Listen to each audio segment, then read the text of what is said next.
Oh. The Russians ain't gonna let this massacre go unanswered. Get that gun out of my face. Too right, mate. Bro. In the eyes of the world, they're the victims. You're having a shitty day. Russians club every American they can reach. Makarov was one move ahead. Now he's left thousands of bodies at the feet of an American. We're the only ones who know it was Makarov's up. Our credibility died without it. We need proof. No, actually, let me read. Yeah. But I want to play and read. No, I'll read it. No, but I want to read because it gets better in my head. It's better in my head when I read because I'm paying attention to this. So you gotta reread whatever you just read to me. You know him as Alex the Red. You gotta go back and reread what you just read to me. One bullet to unleash the fury of a Where he just worked with Robert De Niro. which No. moves I've been trying to get to the Montreal Comedy Film Festival. I've been trying to get to the Montreal Comedy Festival, but they still haven't picked me, and they're always giving excuses. I explained to him. One day we were chit-chatting between scenes. Just keep doing what you're doing, he told me. You're a funny guy. Anyone who doesn't see that right away, tell them to go fuck themselves. I couldn't believe the support. I couldn't believe the support he was giving me. When I first started, all my friends were getting hired, but everyone was set against my work. Harold continued. So what did I do? I went to write 3 of the greatest scripts of all time, and they could choke on them. So fuck them. Keep it up. When I left the set, I was floating in the clouds. Spider-Man 2 came next. The day of my audition, it must have been fucking 80 degrees. I was wearing sweatpants and a sweatshirt and had to walk 2 miles in the studio because parking was so overflowing. Oh, so now I'm armed a civilian. Now I'm armed a civilian. You're not a terrorist anymore. Oh, fuck, how am I meant to know that? When you just died because you were a terrorist.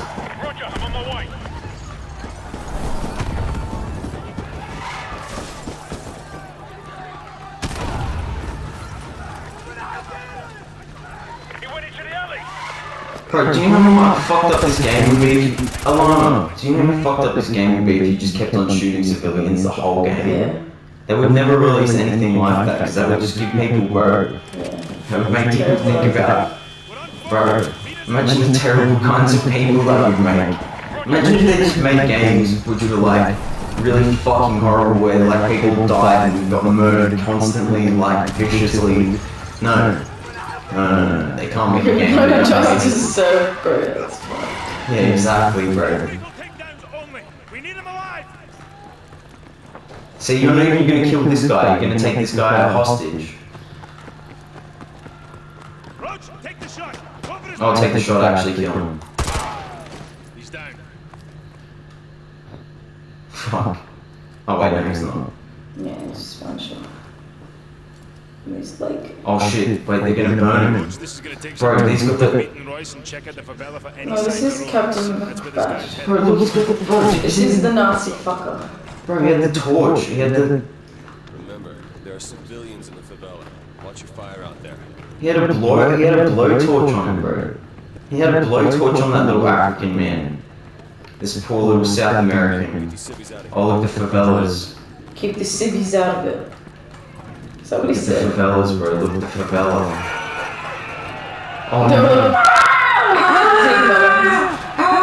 Yeah, there's babies screaming and everything, bro. There's dogs barking, babies screaming. You can hear the dogs and babies barking and I can't screaming. do this, let me just read. No, yeah, I already did. No, you play this, you'll never get good. No, Otherwise, you'll never come get on, good. I am good. Yeah.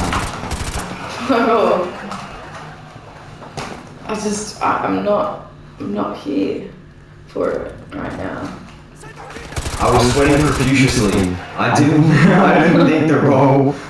think I'd get the role. This was gonna be a huge movie, and they wanted Bill Goldberg, not a fat human, but I made an impression with over-the-top audition that shocked everyone by knocking over a couch. They were all laughing their asses off, and they ended up hiring me.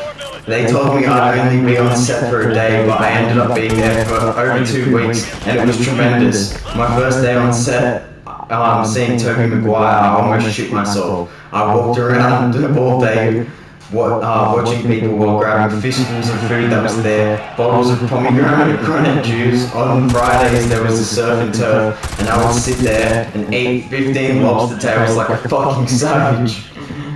My closest friend on set became a 12-year-old girl in the movie's train scene with me. She would stand there and insult people all day, telling them they were bad actors. She was a real firecracker. One morning when I was stealing a gallon of pomegranate juice, a dude came up on me. What type of influence are you having on my daughter, the guy asked. Huh, what do you mean? He started laughing. I'm messing with you, man. She came home last week and cracked 1,000 jokes you told her. It was hysterical. I started laughing too. She's a funny kid. She's great. She's a great actress. Bro, why can't you just be good? Why can't you just get good, bro?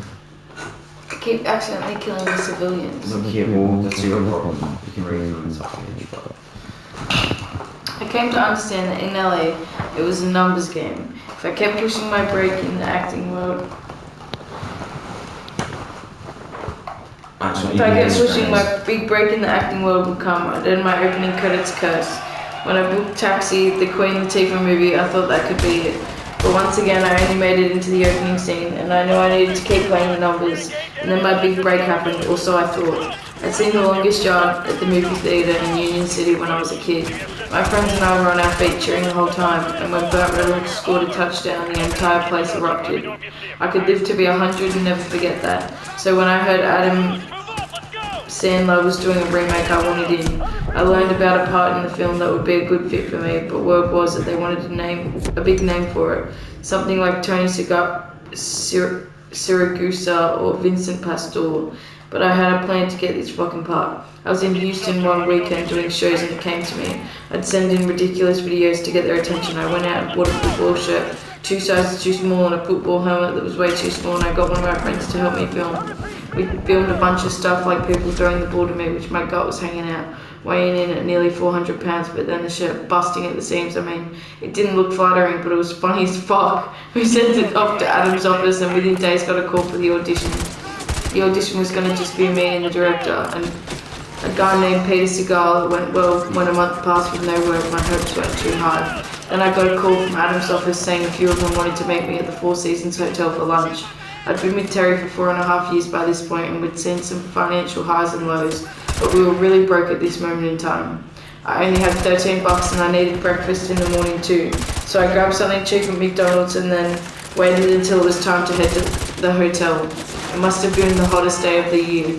I was sweating my dick off and I could smell the coke and booze oozing from my body. The hotel valet cost $20, so I had to park like 8 blocks away and walk.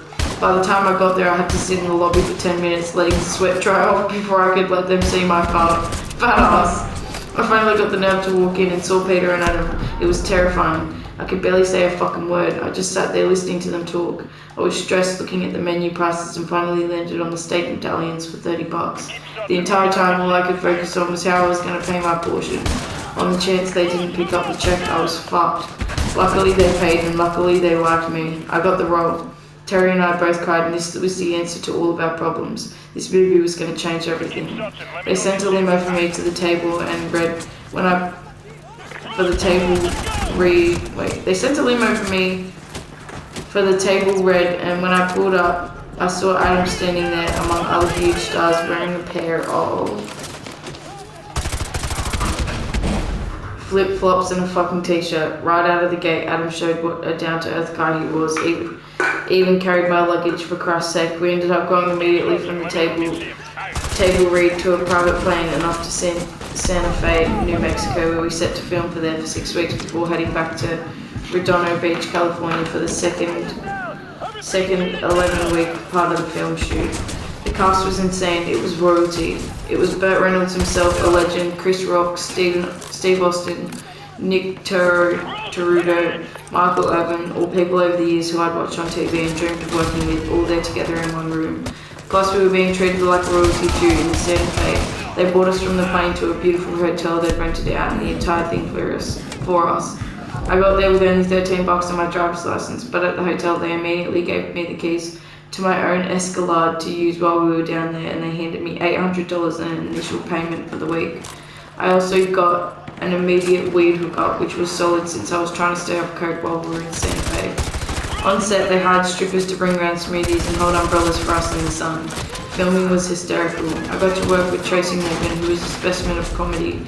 He was such an inspiring guy. His style of comedy was funny off the cunt, but crazy at the same time. The stuff that came out of his mouth made me look like a fucking child in the comedy game. Adam was great, and the only way to describe him, he would rub my belly and tell me it reminded him of his father's belly. One day I had shorts on, my balls were hanging out, and I didn't even realise until he came over to me and said, "Hey, why don't you put that speed bag away?" By the third week or so, Santa Fe, I got on the same wavelength as these guys one day for a locker room scene.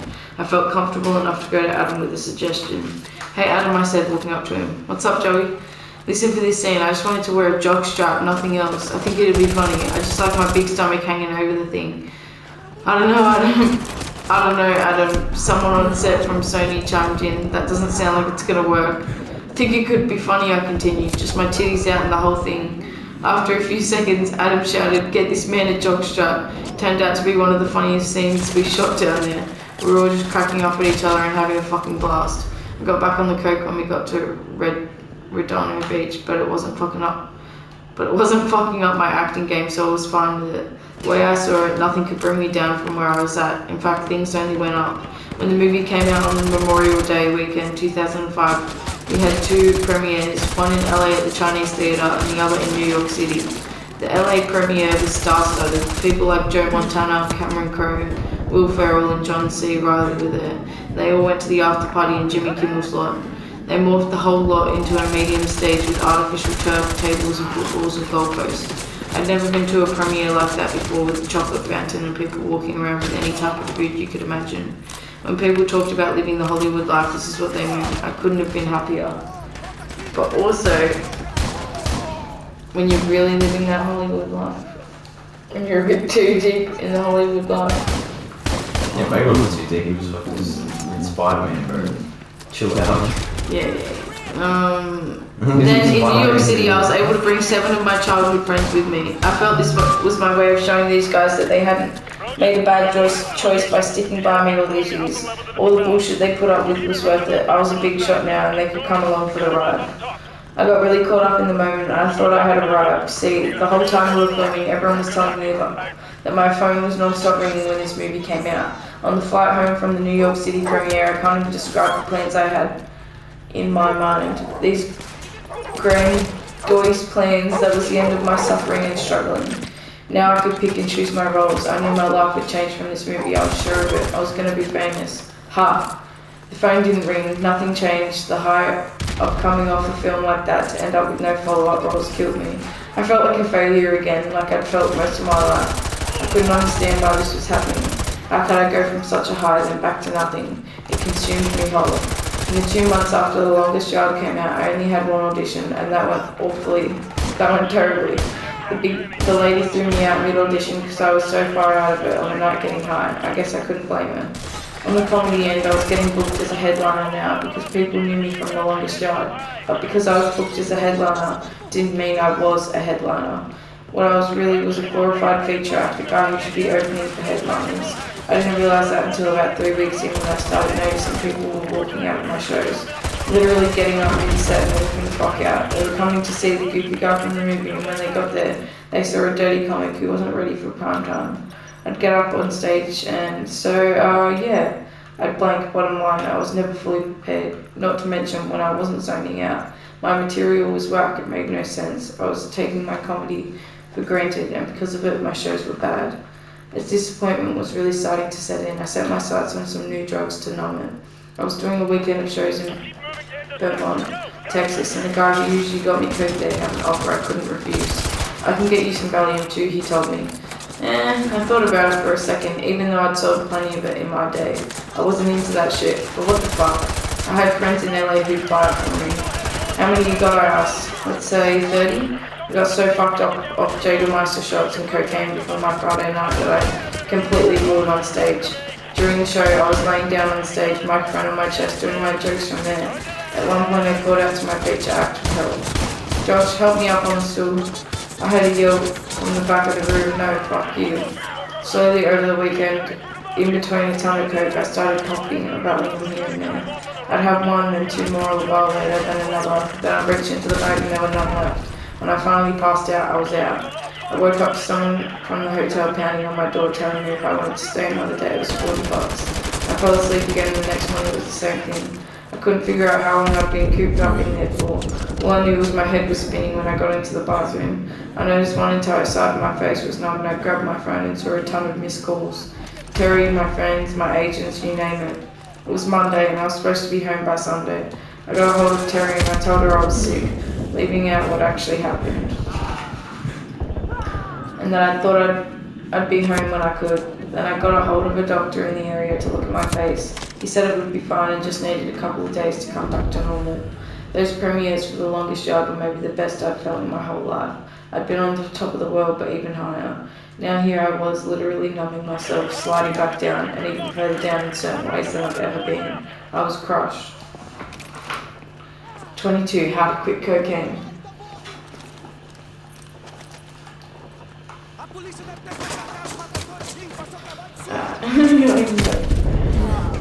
First step to recovery for an addict is admitting you have a problem. I was no fucking fool. I knew I had a problem with cocaine. It was the other steps that tripped me up. Coke had become such a permanent fixture in my life. One, I'd even been okay with keeping around to a certain extent, so quitting seemed impossible. By the time I was 43 years old, not long after my downslide from the longest yard, and still a coke fiend, it started to become painful how badly I wanted to quit, but I just couldn't. I'd go 3 days with no coke, then do it again. Next time I'd make it 4 days, then I'd slip up. I'd even make it 5 days in a row, but then I was going back at it. I watched as people I knew were also addicts would go into rehab and get clean and come out only to do more than ever before. I convinced myself I was different, but of course I wasn't. No matter how hard I tried, I couldn't shake it and I was exhausted. Still in my dark place after the longest yard, I found that it felt like a ball on my neck, down near the clavicle. After a few weeks, I noticed it was getting bigger and visible to the eye too. My fear of what it could be started outweighing my fear of the doctor, so I went and had it checked out. Luckily, I wasn't cancerous, but the doctor said it would still need to come out. Listen, can I tell you something? I asked the doctor and he nodded. I've got a bit of a drug problem. How's that going to affect the surgery? Do me a favor, he said. You can smoke weed, but don't do coke until after the surgery.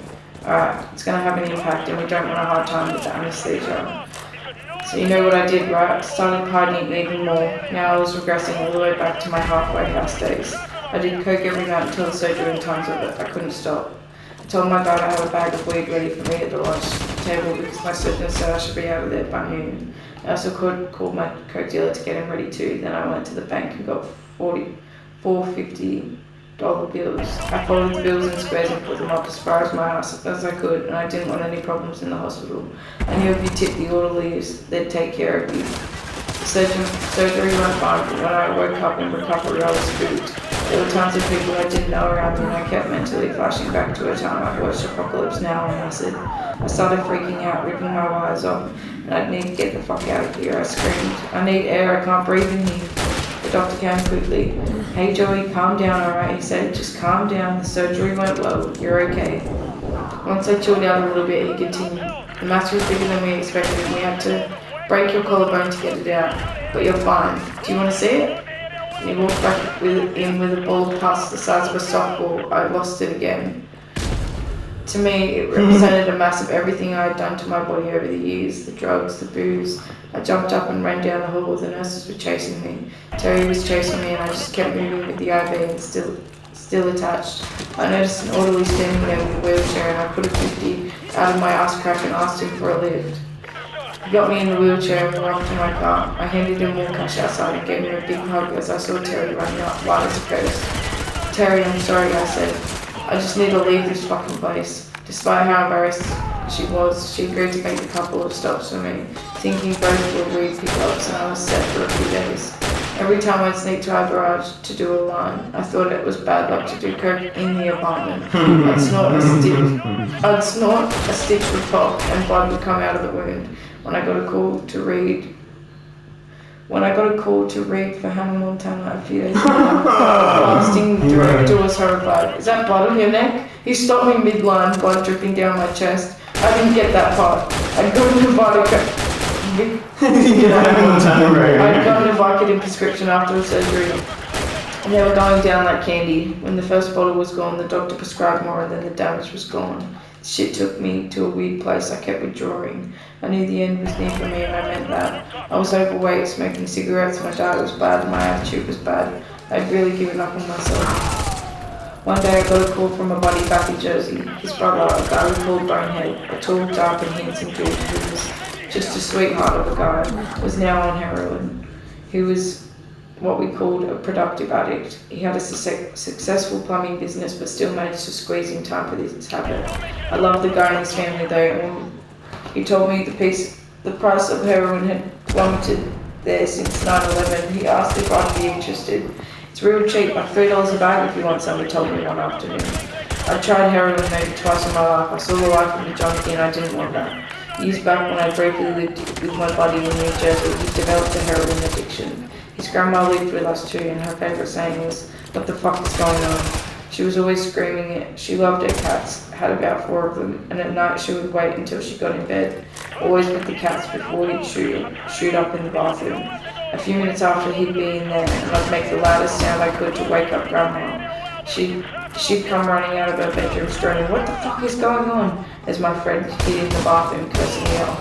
It was funny as fuck, but also sad looking back. If I thought I'd have to be sneaky with coke, my friend's entire life was sneaking around with heroin like that. It seemed stressful, not to mention he always just was out of it when he was on the shit. I knew plenty of other people who did heroin too, and there was something about that drug and what it did to people that just bothered me. But on the phone with Bonehead that day, I just didn't fucking care anymore. Fuck it, I said, send me a couple of bags. I heard a rumor if you do heroin 2 or 3 days in a row, you get addicted. So I decided only to snort it on Mondays. I'd get high and sleep for a day and a half, puke the whole thing. I'd keep it up for a few weeks and then realised I'd stop doing coke without really meaning to. I didn't do coke for that whole summer. In my addict mind, I thought I found the cure for the cocaine addiction, heroin. I even wrote a letter to the producers for 60 Minutes telling them I'd found the cure to the cocaine epidemic. Still a line of heroin, the urge for coke would start to fade. My new hobby aside, that summer Terry and I somehow ended up with an entire colony of stray cats in our backyard. We had like 15 kittens back there at a time. 2 of the siblings we called Superbad and DJ. It was a beautiful Siamese cat with blue eyes. Superbad, on the other hand, was a daredevil and always getting DJ into trouble. Superbad and I didn't get along at all. By the fall, I somehow managed to switch from heroin back to coke, and I was going wild. Then something fucking tragic happened. Marilyn Martinez got sick. She'd become one of my closest friends by then, and she was diagnosed with stage 4 cancer. They gave her a couple of months to live, maybe a year. I was devastated. She was in the hospital for a while, but when they sent her home, I went over to talk to her one day. "How are you feeling?" I asked at her bedside. "Better, I think," she said. "If I beat this cancer, I'm never going to be a dirty comic again. I don't want to have to answer for it when I see God." I started laughing. "Hey, look me straight in the eye. God wants you to stop doing coke." Her words hit me like a kick to the balls. We'd never had a conversation like this before. "Okay," I finally responded. "I'm hearing you." I had a comedy show coming up in Jersey and I wanted to listen to her words, to give it a trial run. I got to Jersey on a Thursday and didn't do any coke. Then Friday night didn't do any either. When I got back to my room Friday night, I got a call. Marilyn had died. Why did God always need to take the people I cared most about? I was heartbroken and I had to honour Marilyn's wishes. I knew that and I stayed clean the whole weekend when I got back to LA. I had a meeting for a movie I had previously done a table read for. "The role is yours if you want it," the casting director said to me, almost immediately. "We actually brought you here to talk about something else." "Okay." "This movie is going to shoot 21 days straight, no breaks." "Okay," I repeated. "We know you like to party, Joey," he said. "This shoot isn't going to allow for that. If you don't show up on time or fuck up, you'll screw everyone on this production, are you understanding?" "I'm hearing you. Go home and think about it, really think about it, and then let us know if we can do it." I walked out of that meeting fucking hot. I was mad at them for calling me out on my problem, but I was madder at myself. This whole time I thought I was shucking and jiving and nobody knew about my problem. It turns out the whole industry knew. I ended up agreeing to the movie. All I needed to do was focus on my commitment to Marilyn. Later that week we had Marilyn's memorial at the store, and I don't know if it was the coke withdrawals or just the fact I fucking hated funerals, that I was on edge. When they told me I was first to get up and speak, I couldn't wait to get it over with. When I took them up and looked out into the crowd, I froze for a second, standing in the back with a smug look and a mouthful of free food. It was a book who had made it a game to torture Marilyn. He'd offer her spots on a public comedy festival only to call her back and say that was a no-go because her act was too dirty. And then he'd add a dirty show to the festival and not invite her to perform. He'd play with her like this for years. How dare he show his face at her memorial? Needless to say, I went off, and by the time I was done, he was long gone. I walked off stage in the daze and it hit me. I stood up for a friend the same way Zariah did for my mum, except without the blow. Don't get me wrong, I had some on me, but I bought a gram on the way and promised myself it would be my last ever. But I ended up giving it to a friend later that night instead of doing it. I still wanted my last hurrah, so a few nights later I did the same thing. Bought some coke and told myself that's the last I'd ever do. It would be after my set that night at the store. But when I got off stage, I got a call from Terry. Joey, the kittens are sick. She was crying super bad and DJ were gonna die. The cats had anemia, and by the time I rushed home, they weren't in good shape at all. They were both in the bathroom throughout every night. The time I'd go in there, I'd pet DJ, but wouldn't touch super bad. I did some coke in there too, the first time I'd ever done it in the apartment. At around 7 a.m, Terry woke me up. DJ died, she told me crying. All I could think that it was my fault, and I poured the coke inside, and then my favourite cat was dead. I knew better than to bring the fucking coke inside. I thought about super bad. He was a freak, but I really didn't want him to die. Terry made some oatmeal cookies, and I got on my hands and knees and started feeding him little pieces of the cookies, bit by bit in the bathroom. I looked up and said, God, as much as I hate this cat, if you save him, I will never do cocaine again. That fucking cat, he survived. Keeping my word to Marilyn and God, I never did cocaine again, ever. I mean it. I was able to quit cocaine for good. Once I was able to quit cocaine for good, I started to change other parts of my life for better too. I got into the gym, started Weight Watchers, and over time, dropped nearly 150 pounds. I also managed to reconnect with my uncle Lazaro. I was out in Malibu on an audition and stopped to eat a sandwich on the rocks, looking out at the ocean when it hit me. I'd been to the exact spot with my uncle Lazaro when I was a kid. I decided to call him. It had been 25 years since we'd spoke, and 25 years since we'd pulled guns on each other. But once we talked, all was forgiven. I was in bad shape back then, I told him. I didn't realise I was still grieving my mother, but I was hurting bad. I was on a lot of drugs, and I don't expect you to accept my apology, but I'm very sorry for what I did and how I acted. I'm sorry too, Joey, he said. I was in a bad place too, and I had a mistress and was cheating on her with her cousin, and things got very complicated. I don't know how to deal with it except act like an arsehole. We ended up getting together at this bar, the very same one he'd owned back then, and caught up. From then on, we got together for weekly lunches and occasional Dodgers games. It was amazing to have family back in my life. Clean of the cocaine and on the right track, I solidified Terry as family too. What I had with Terry was realer than anything I'd ever experienced with any other woman. It was like love I'd never known before, so when she visited her family one weekend out in Tennessee to meet her new nephew and came back a little bummed, I knew she was feeling some kind of way. She deserved happiness and I wanted to give it to her. Will you marry me, Terry? I asked her over the phone while she was at work. What? She was as surprised as I was. What made you change your mind? I just want to marry you, I said, and I already called your dad and asked for your hand in marriage. You did? Her tone was more upbeat now than I'd heard in days. Yes, so what do you think? Okay, Joey, I'll marry you. Our wedding was simple, just the way we wanted. We planned in 2009, by then Terry had moved for an accounting job at the Hollywood Bowl, wanting a change from waitressing and having grown tired of the acting scene in LA, and they gifted us a reception. There was no dress code, no gifts required, we just wanted our people there to celebrate and have fun. Everything I felt on my wedding day and every day since felt like the best decisions I ever made. Thank God for that. And thank fucking God to be free of cocaine. My life was truly turned around. Bollocks. The skies are clear. Send the chopper now. Come on, it's got their head up their arse. We're on our own.